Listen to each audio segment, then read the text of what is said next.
Several years ago, there was a bishop who distributed hand towels to people during the closing worship of a conference meeting. They were instructed to bring the towels back at a later date and tell the story of how those towels were used in service. So you could hear the rumblings. How many of us will even know where our towels are? Several years later, one person confessed that for a while he mentally enshrined the dish towel with other holy relics and never used it. Another said his continued to shout at him from the kitchen drawer, "Service, service," although it was seldom used. We just heard from the Gospel of John the story of Jesus washing the feet of the disciples. Literal foot washing can cause some people to be uncomfortable and hesitant. It's a very intimate action. And I remember back in 1997, the ELCA youth gathering, the curriculum for family time in the congregation one evening was to wash each other's feet. Well, I didn't want to use the ice bucket in the hotel room for washing feet and then also use it for ice for drinks. So I thought I had a really great idea. We would massage each other's feet with lotion. To my surprise, the youth were extremely uncomfortable with it. In fact, they refused. So yes, it's a very intimate action, which can cause some people to be very uncomfortable. You see, foot washing is not a regular part of our everyday culture. And although it was part of the culture at the time of Jesus, Peter was very uncomfortable. Not because of the action itself, but he was uncomfortable with who was doing the washing. Foot washing was not only a ceremonial custom, it was a practical custom.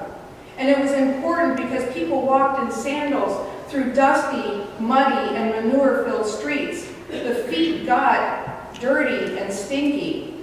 And not surprisingly, washing someone else's feet was regarded as one of the most demeaning tasks that anyone could perform.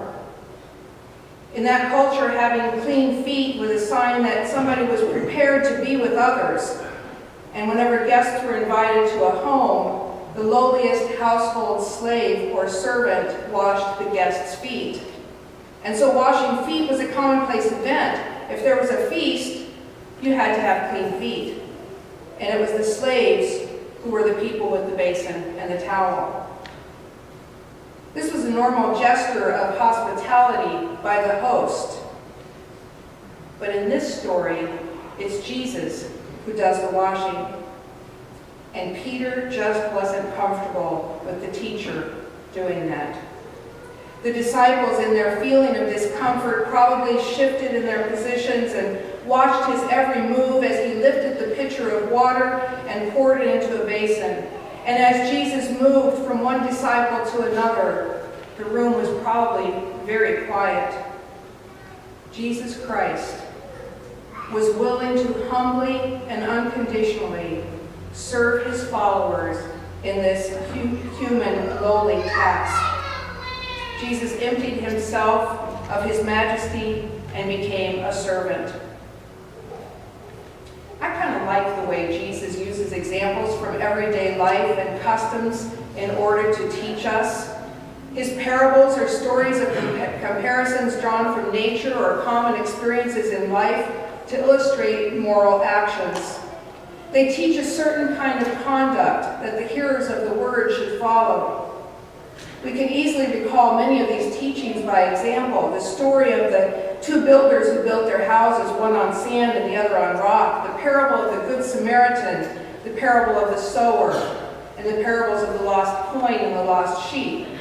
We can learn by these parables and these examples of how to live our lives as Christians. So in the story today of Jesus washing the feet of his disciples, we're invited to put our competitive and fast-paced life aside and take up the life of a servant. We step down from our pedestal of greatness and stoop low in the humble role of a servant.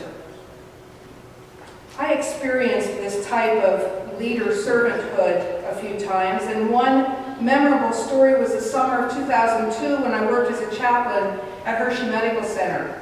It was Employee Appreciation Day. All employees were served free ice cream sundaes. Hershey ice cream, of course. And who was it that stood in the heat of that summer day on the patio outside the cafeteria dipping large scoops of ice cream for hundreds and hundreds of employees? Not the cafeteria workers. It was the president of the medical center and other top administrators, shirt sleeves rolled up, smiles on their faces as they served each and every employee.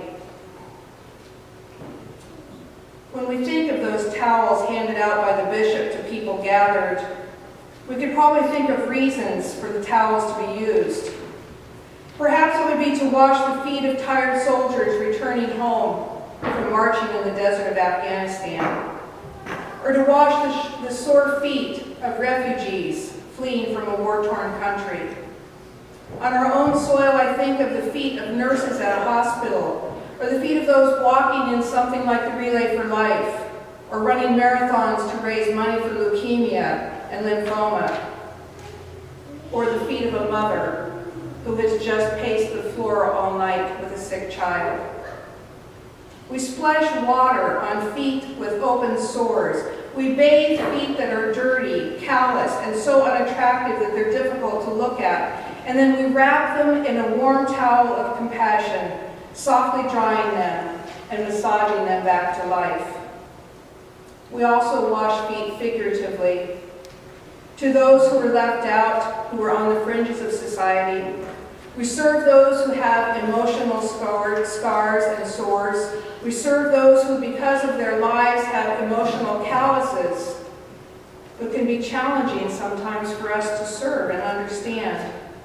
But we wrap them in warm towels of compassion in the form of cold weather shelters, free health clinics, when we donate to the food pantry or have a clothing giveaway, or make donations to the Stop Hunger Now food packing night, or our work during service week.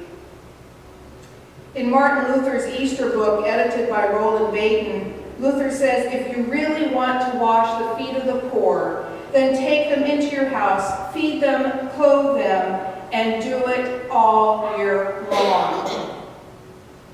Are we not called into this mission of stooping at the feet of others to serve in His name? He's given us this new commandment, that you love each other as I have loved you. Yesterday I was at the Lower Susquehanna Synod CTIM, the Congregations Together in Mission.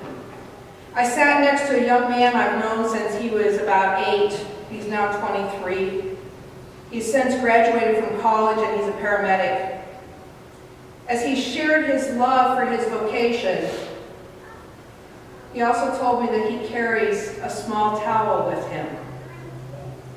How interesting that he would tell me that the day before I was going to talk about towels. He said he uses it for many, many things. To cover a partially clothed patient, to wipe sweat or blood from a patient's face, to shield a patient's face from the rain, or to protect his knee while he's starting an IV.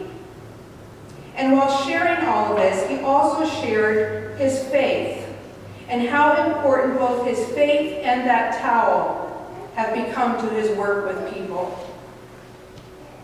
I wish I had a hand towel to send home with each of you. One that you could place somewhere in your home to remind you that we are all called by our baptism into service. So since I don't have a towel to give you, I want you to go home and think about the towels hanging in your bathroom or in your kitchen. And every time you look at that towel, think about how you can be of service to others, following Jesus' command that we love each other as He has loved us.